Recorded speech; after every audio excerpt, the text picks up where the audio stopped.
بإذنه وسراجا منيرا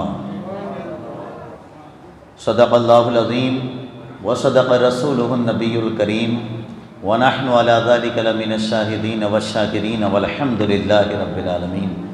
پیارے آقا کے پیارے غلاموں، آئیے سب سے پہلے اپنے اور ساری کائنات کے مرکز عقیدت حضور تاجدار بطحہ احمد مجتبیٰ جناب محمد مصطفیٰ صلی اللہ تعالیٰ علیہ وآلہ وسلم کی مقدس بارگاہ میں محبت کے ساتھ درود و سلام کا نذرانہ پیش فرما لیجئے۔ پڑھیے اللہم صلی علی سیدنا و مولانا محمد مبارک وسلم صلو علیہ صلاۃ و سلام علیکہ یا رسول اللہ صلی اللہ تعالیٰ علیہ وسلم۔ ماشاءاللہ بڑے اچھے انداز میں آپ نعت پاک مصطفیٰ علیہ تحیت و ثنا سے اپنے قلوب کو منور و مجلہ فرما رہے تھے۔ مولا تبارک و تعالی شعراء اسلام کا نعت پاک کو پڑھنا اور ہم سب کا سننا مولا اپنی بارگاہ میں قبول فرمائے۔ اللہ رب العالمین نعت پاک مصطفیٰ صلی اللہ علیہ وسلم کی برکتوں سے ہمیں مالا مال فرمائے۔ عزیزان محترم، اعلیٰ حضرت عظیم البرکت علی رحمت و رضوان نے اپنے نعتیہ دیوان میں کیا پیاری نعت کیا کہی ہے اور لکھی ہے کہ ان کی مہک نے دل کے غنچے کھلا دیے ہیں۔ انشاءاللہ یہ نعت پاک آپ سماعت کیجئے تاکہ ہمارے بھی دل کے الحمدللہ دریچے کھل جائیں اور پیارے آقا صلی اللہ علیہ وسلم کی نظر کرم ہم پر ہمارے گھروں پر تادیر قائم و دائم رہے۔ ان کی مہک نے دل کے غنچے کھلا دیے ہیں، ان کی مہک نے دل کے، پیارے آقا کے جسم کی خوشبو ایسی تھی، آپ جس راستے سے گزرتے تھے تو ان راستوں سے بھی خوشبو آنے لگتی تھی۔ ایک تو یہ ہے کہ کسی کے خوشبو لگائی جائے، عطر لگایا جائے تب خوشبو آتی ہے۔ ہمارے آقا صلی اللہ علیہ وسلم کے مبارک وجود کی اتنی بڑی خوشبو تھی کہ آپ جس راستے سے گزر جاتے تھے الحمدللہ وہ راستے بھی مہک جایا کرتے تھے۔ یہ وجود مبارکہ کی خوشبو، سبحان اللہ، ان کی مہک نے دل کے غنچے کھلا دیے ہیں اور جس راہ چل گئے ہیں کوچے بسا دیے ہیں، جس راہ چل گئے ہیں کوچے بسا دیے ہیں الحمدللہ۔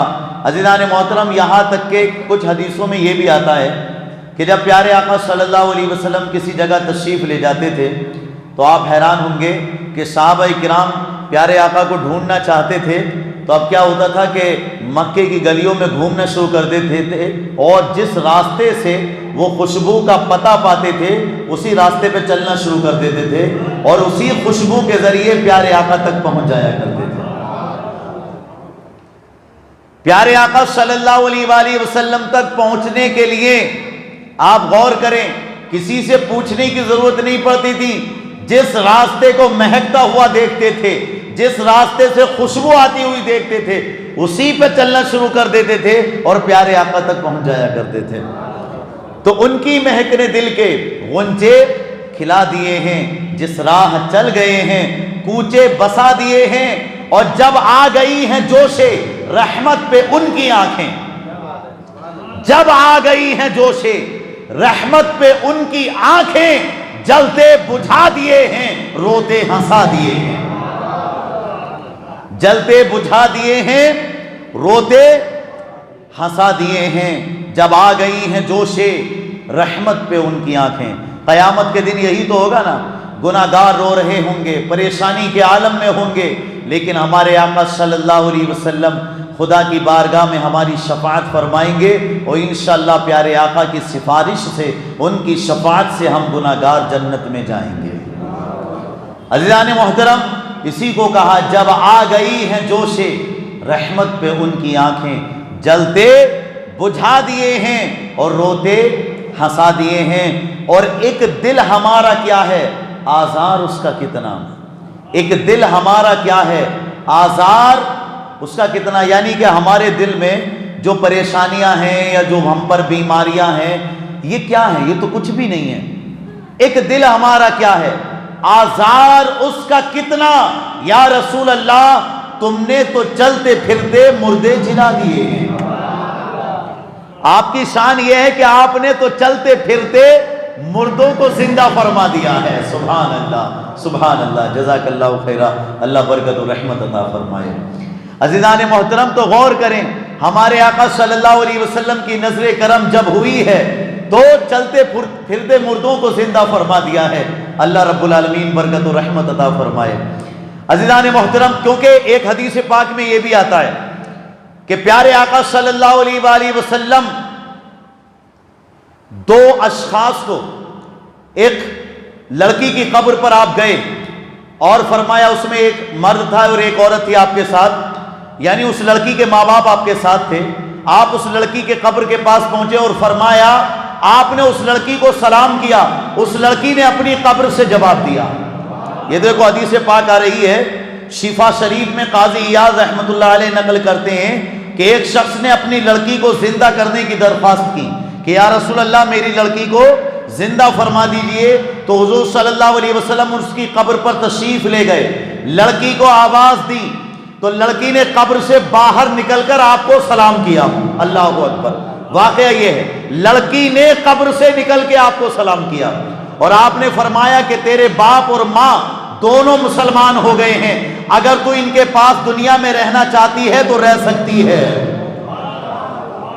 لڑکی کا باپ بھی مسلمان ہو گیا تھا اور لڑکی کی ماں بھی مسلمان ہو گئی تھی۔ پیارے آقا صلی اللہ علیہ وسلم نے فرمایا کہ اگر تو ان کے پاس رہنا چاہتی ہے تو رہ سکتی ہے۔ اس لڑکی نے کہا مجھے دنیا پسند نہیں، مجھے دنیا پسند نہیں، میں نے اپنے رب کو ماں باپ سے زیادہ مہربان پایا ہے۔ سبحان اللہ، ابھی ہمیں دنیا ہی پسند آ رہی ہے، ہم سوچیں کہ شاید دنیا ہی بہتر ہے۔ میرے بھائی، دنیا میں ہمیں محبت ملے گی، مگر اگر اچھے اعمال کر کے گئے تو رب اتنی محبت تمہیں تمہاری قبر میں عطا فرمائے گا کہ تمہیں ماں باپ سے بھی زیادہ اپنے رب سے محبت ہوگی۔ الحمدللہ، تو دنیا میں بھی اسی رب سے محبت کرو، دنیا میں بھی اسی رب سے محبت کرو جو ماں باپ سے زیادہ مہربان ہے۔ جزاک اللہ خیرہ، اللہ برکت و رحمت عطا فرمائے۔ عزیزان محترم، اب فرمایا کہ ایسے بہت سارے واقعات ہیں جو آپ کو مل جائیں گے تاریخ کی کتابوں میں بھی اور حدیث کی کتابوں میں بھی۔ ہمارے آقا صلی اللہ علیہ وسلم نے چلتے پھرتے بھی مردوں کو زندہ فرما دیا ہے۔ اب اسی کو کہہ رہے ہیں عاشق مصطفیٰ امام احمد رضا علی رحمت و رضوان کہ یا رسول اللہ، آپ کا عالم یہ ہے کہ ایک دل ہمارا کیا ہے، آزار اس کا کتنا، یعنی ہماری پریشانیاں ہی کیا ہیں، ہمارے غم ہی کیا ہیں، ہماری بیماریاں ہی کیا ہیں، ہماری تکلیفیں ہی کیا ہیں، ایک دل ہمارا کیا ہے، آزار اس کا کتنا، تم نے تو چلتے پھرتے مردے جلا دیے ہیں۔ اور کہا ان کے نثار کوئی کیسے ہی رنج میں ہو۔ پیارے آقا کے نثار، پیارے آقا صلی اللہ علیہ وآلہ وسلم کی باتوں پہ قربان، ان کے نثار کوئی کیسے ہی رنج میں ہو، یعنی کیسے ہی دکھ میں ہو، کیسی ہی تکلیف میں ہو، کیسے ہی غم میں ہو، ان کے نثار کوئی کیسے ہی رنج میں ہو، جب یاد آ گئے ہیں سب غم بھلا دیے ہیں۔ جب یاد آ گئے ہیں سب غم بھلا دیے ہیں۔ اور ہم سے فقیر بھی اب پھیری کو اٹھتے ہوں گے، یعنی ہم جیسے فقیر پیارے آقا کے دیوانے، کیا پیارے آقا کے دربار میں جانے کے بعد ہم اٹھ جائیں گے؟ نہیں نہیں، ہم سے فقیر بھی اب پھیری کو اٹھتے ہوں گے۔ اب تو غنی کے در پر بستر جما دیے ہیں، بس اب پیارے آقا کے دربار میں ہمارا قیام ہو گیا تو الحمدللہ اب تو ہم ایسے فقیر ہیں کہ اٹھنے والے نہیں ہیں۔ اور آگے کہا اسرا میں گزرے جس دم، بیڑے پہ قدسیوں کے اسرا میں، جب آپ معراج کی رات گئے تھے فرشتوں کے جھرمٹ میں جب آپ کا جانا ہوا تو جانتے ہو کیا ہوا؟ اسرا میں گزرے جس دم، بیڑے پہ قدسیوں کے ہونے لگی سلامی، پرچم جھکا دیے ہیں۔ فرشتے بھی الحمدللہ پرچم لے کے اہلا و سہلا مرحبا، اہلا و سہلا مرحبا پکار رہے تھے جب پیارے آقا صلی اللہ علیہ وآلہ وسلم کا گزر الحمدللہ معراج کی رات میں ہوا تھا۔ آپ غور کریں فرشتوں کے درمیان سے جب گزر ہوا تو وہ بھی ہاتھ میں پرچم لیے ہوئے پیارے آقا صلی اللہ علیہ وآلہ وسلم کو سلامی پیش کر رہے تھے۔ آج اگر 12 ربیع الاول پر غلامان مصطفیٰ اپنے گھروں میں جھنڈے لگائیں تو عزیزان محترم یہ تو فرشتوں کی ادائیں ہیں، کیوں نہ لگائیں؟ جب پیارے آقا پیدا ہوئے تو جبریل امین نے ایک جھنڈا دنیا کے ایک کونے پر اور دوسرا جھنڈا دنیا کے دوسرے کونے پر اور تیسرا جھنڈا جو پوری دنیا کا سینٹر ہے خانہ کعبہ اس پر الحمدللہ نصب فرمایا۔ پر نور ہے زمانہ صبح شب ولادت، پردہ اٹھا ہے کس کا؟ صبح شب ولادت، آئی نئی حکومت، سکہ نیا چلے گا، عالم نے رنگ بدلا، صبح شب ولادت اور شادی رچی ہوئی ہے، بجتے ہیں شادیانے، دولہا بنا وہ دولہا، صبح شب ولادت، روح الامین گاڑا، کعبے کی چھت پہ جھنڈا، تعارش اڑا پھریرا، صبح شب ولادت۔ الحمدللہ۔ تو فرمایا اسرا میں گزرے جس دم بیڑے پہ قدسیوں کے ہونے لگی سلامی، پرچم جھکا دیے ہیں اور آنے دو یا ڈبو دو اب تو تمہاری جانب، یا رسول اللہ اب تو تمہارے ہاتھ میں ہے سب کچھ، آنے دو یا ڈبو دو اب تو تمہاری جانب، کشتی تمہیں پہ چھوڑی لنگر اٹھا دیے ہیں۔ اب ہماری زندگی کی کشتی عزیزان محترم آپ ہی کے ہاتھوں میں ہے، کشتی تمہیں پہ چھوڑی لنگر اٹھا دیے ہیں، اور دولہا سے اتنا کہہ دو پیارے سواری روکو۔ قیامت کے میدان میں امت پریشان ہوگی نا، تو امت اپنے آپ کو امت کو یہاں باراتی کہا گیا ہے، اور پیارے آقا صلی اللہ علیہ وآلہ وسلم اس الحمدللہ عالم میں دولہا ہوں گے قیامت کے میدان میں۔ عزیزان محترم سارے امتی براتی اور پیارے آقا صلی اللہ علیہ وآلہ وسلم دولہا ہوں گے۔ یہاں پہ دیکھیے ان اشعار کو کس انداز کے ساتھ پیش کیا گیا، یعنی میدان محشر کے دولہا کو یہ پیغام پہنچا دو کہ اے پیارے آقا آپ اپنی سواری کو روک لیں کیونکہ آپ کے براتی مشکلات میں پھنس گئے ہیں۔ دولہا سے اتنا کہہ دو پیارے سواری روکو، مشکل میں ہیں براتی، پرخار وادیے ہیں، کہ یا رسول اللہ آپ اپنی سواری کو روک لیں کیونکہ آپ کے براتی مشکلات میں پھنس گئے ہیں، یہاں کے جنگلات بڑے خاردار ہیں، ان کانٹوں سے بچ کر نکلنا مشکل ہے، آپ کی مدد درکار ہے۔ آپ اگر نگاہ کرم فرما دیں تو انشاءاللہ بیڑا پار ہو جائے گا۔ تو فرمایا دولہا سے اتنا کہہ دو پیارے سواری روکو، مشکل میں ہیں براتی، پرخار وادیے ہیں۔ اب یہ ایک ایسا شعر آ رہا ہے جو دل کو اثر کرتا ہے اور دل پہ لگتا ہے۔ ویسے تو ہر شعر الحمدللہ سمجھداروں کے لیے الحمدللہ دل پہ اثر کرنے والا ہے، لیکن عزیزان محترم یہ امت مسلمہ کے آنکھوں سے آنسو نکالنے والا شعر ہے کہ اللہ کیا جہنم اب بھی نہ سرد ہوگا، اللہ کیا جہنم اب بھی نہ سرد ہوگا، رو رو کے مصطفیٰ نے دریا بہا دیے ہیں، رو رو کے مصطفیٰ نے دریا بہا دیے ہیں، اور میرے کریم سے گر قطرہ کسی نے مانگا۔ یہ بات سچ ہے، پیارے آقا کے دربار سے میرے کریم سے گر قطرہ کسی نے مانگا، دریا بہا دیے ہیں، دربے بہا دیے ہیں، دریا بہا دیے ہیں،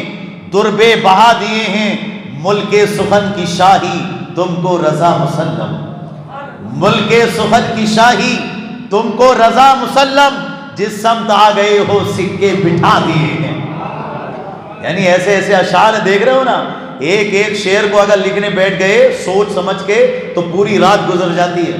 اور ماشاءاللہ یہاں پر جو ہے اتنے اچھوتے انداز میں الحمدللہ اعلیٰ حضرت عظیم البرکت نے اپنے آقا و مولا حضور تاجدار بطا احمد مجتبیٰ جناب محمد مصطفیٰ صلی اللہ علیہ وسلم کی شان کو بیان فرمایا۔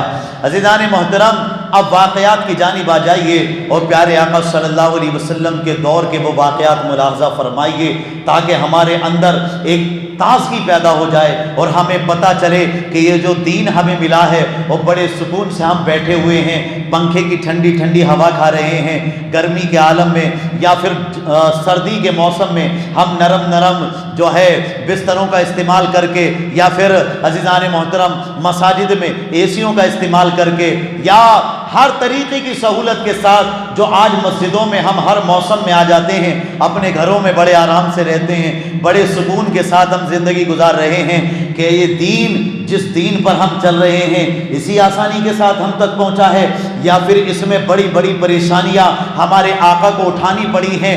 آج ان واقعات کو میں آپ کے سامنے مختصر طور پر پیش کرنے کی سعادت حاصل کروں گا تاکہ ہمیں اپنے دین کا احساس ہو اور پتہ چلے کہ کتنی پریشانیوں کے بعد یہ دین یہاں تک آیا ہے۔ آج آسانیوں سے مل گیا تو ہمیں اس کی قدر نہیں ہو پا رہی ہے، لیکن یہ دین اتنی آسانیوں سے ہم تک نہیں پہنچا۔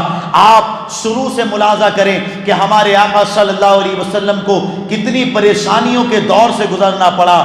جب آپ نے اعلان فرمایا نبوت کا تو عزیزان محترم آپ غور کریں کہ 40واں سال شروع ہوا پیارے آقا صلی اللہ علیہ وسلم کی مبارک زندگی کا، تو ناگہاں آپ کی ذات اقدس میں ایک نیا انقلاب رونما ہو گیا، رونما ہوا، یعنی کہ ایک نیا انقلاب پیدا ہوا، ایک بدلاؤ ایسا پیدا ہوا کہ آپ خلوت پسند ہو گئے، لوگوں سے دور دور رہنے لگے، تنہائی آپ کو پسند آ گئی اور خدا کی عبادت کرنے کا ذوق و شوق آپ کے دل میں پیدا ہو گیا۔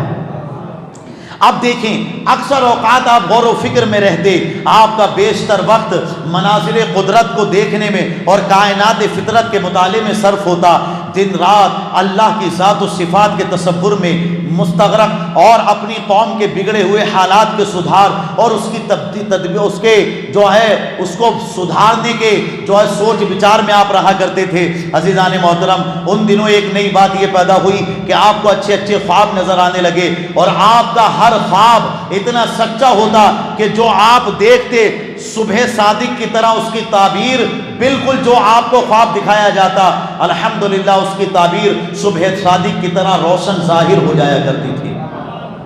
الحمدللہ مکہ مکرمہ سے، اب غار حرا کا واقعہ سنیے، مکہ مکرمہ سے تقریباً 3 میل کی دوری پر جبل حرا نامی پہاڑ ہے، اس کے اوپر ایک غار خو ہے جس کو غار حرا کہتے ہیں۔ آپ اکثر کئی دنوں کا کھانا پانی ساتھ لے کر اس غار کے اندر پرسکون ماحول میں جا کر کے اللہ کی عبادت کرنے لگ جایا کرتے تھے۔ مکے سے بالکل دور جا کے غار کے اندر عبادت میں مصروف رہا کرتے۔ جب کھانا پانی ختم ہو جاتا تو کبھی خود گھر آ کے لے جاتے، کبھی حضرت خدیجۃ الکبریٰ رضی اللہ تعالیٰ عنہ اپنے ساتھ کھانا توشہ لے جا کر کے وہ جو ہے وہاں پہنچا دیا کرتی تھی۔ لیکن آپ لوگوں سے بالکل تنہا ہو گئے۔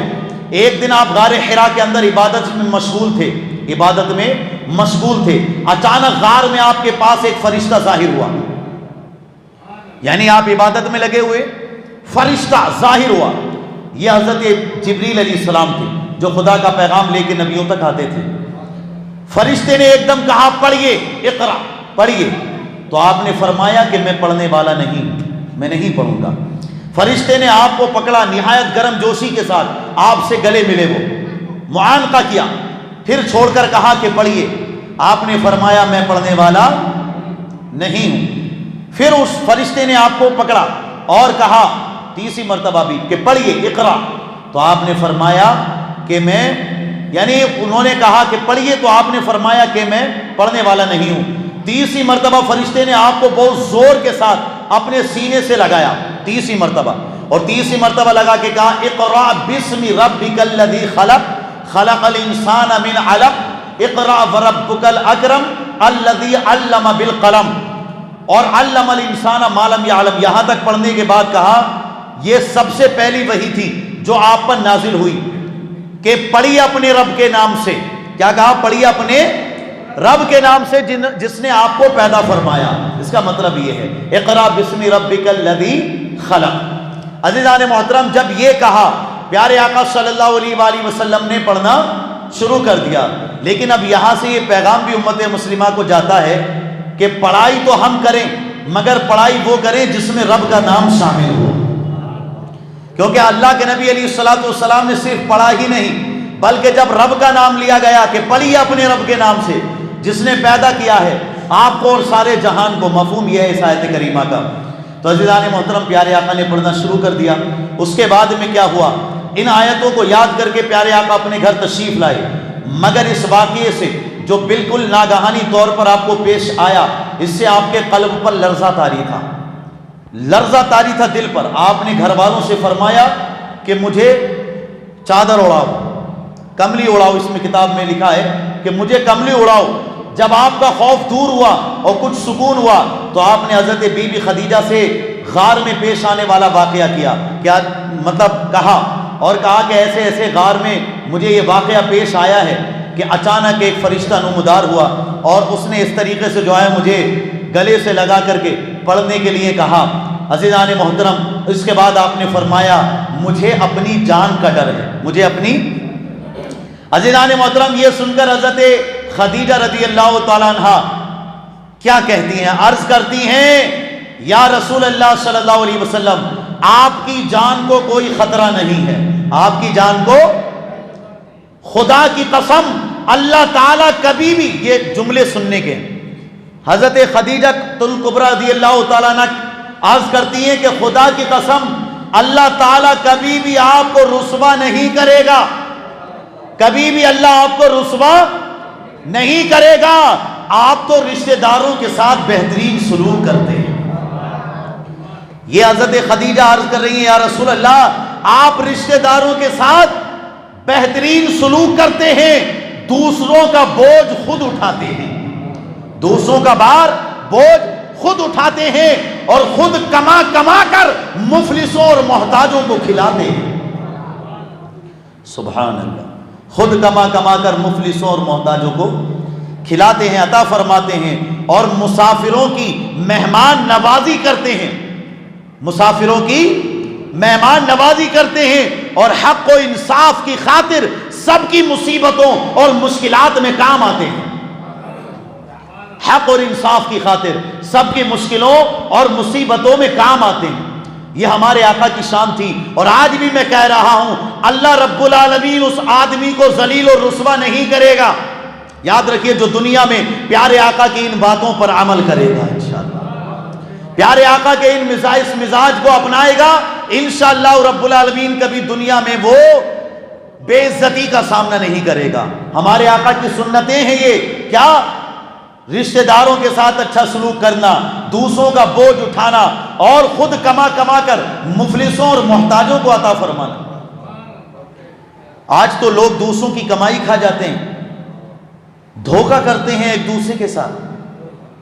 عزیزان محترم, تجارت کرو یا کوئی بھی کام کرو دھوکہ مت کرو, ایمانداری کے ساتھ سارے کام کرو. یہ ہمارے آقا صلی اللہ علیہ وسلم کی شان ہے, خود کما کے دوسروں کو کھلا رہے ہیں اور آپ دوسروں کی کمائی خود کھائے جا رہے ہیں. مطلب آپ سے مراد یہ جو لوگ ایسا کر رہے ہیں, ہمیں ایسا نہیں کرنا ہے, ہمیں دوسروں کی کمائی نہیں کھانی ہے. دیکھو بہتر ہے کہ خود کماؤ, محنت سے اور خود کھاؤ, یہ بھی اچھا ہے, لیکن خود کماؤ اور دوسروں کا بھی کھا جاؤ یہ غلط ہے. خود کما کے دوسروں کو کھلاؤ تو اچھی بات ہے یار, دھوکہ مت کرو کسی کے ساتھ, فریب مت کرو. انشاءاللہ اللہ رب العالمین تمہارے نصیب کا تمہیں ضرور عطا فرمائے گا, مل جائے گا تمہیں. پیارے آقا فرماتے ہیں ابن آدم کو اس وقت تک موت نہیں آ سکتی جب تک وہ دنیا میں اپنے نصیب کا رزق نہ کھا لے. جب رزق کھا لے گا اپنے نصیب کا تو چلا جائے گا دنیا سے. اور عزیزان محترم جب تک رزق نہیں کھائے گا تو موت بھی نہیں آئے گی. یاد رکھیے آپ, اور جس طریقے سے موت اپنے جس کے پاس آنے والی اسے ڈھونڈ لیتی ہے, موت مرنے والے کو ڈھونڈ لیتی ہے, ایسے ہی آپ کے نصیب کا رزق آپ کو ڈھونڈ لیتا ہے. گھبراؤ مت, محنت کرو, انشاءاللہ رب العالمین آپ کو ضرور ملے گا جو آپ کے نصیب میں ہے. تو ہی نادا چند کلیوں پر قناعت کر گیا, ورنہ گلشن میں علاج تنگی داما بھی تھا. تم نہیں جانتے کہاں سے رزق آئے گا, رب جانتا ہے کہاں سے تمہیں کھلائے گا, اسے سب پتا ہے. عزیزان محترم 7 سمندر کے نیچے بھی اگر تمہارے نصیب کا رزق ہے تو وہ تم تک پہنچ کر رہے گا. خدا پہ بھروسہ تو کرو. ماں کے پیٹ میں کوئی کمانے جاتا تھا کیا؟ 9 مہینے تک کسی نے کوئی کمائی کی؟ تو جب رب نے ماں کے پیٹ میں 9 مہینے تک کھلا دیا تو کیا دنیا میں آنے کے بعد نہیں کھلائے گا؟ تو کیوں کسی کا دل دکھا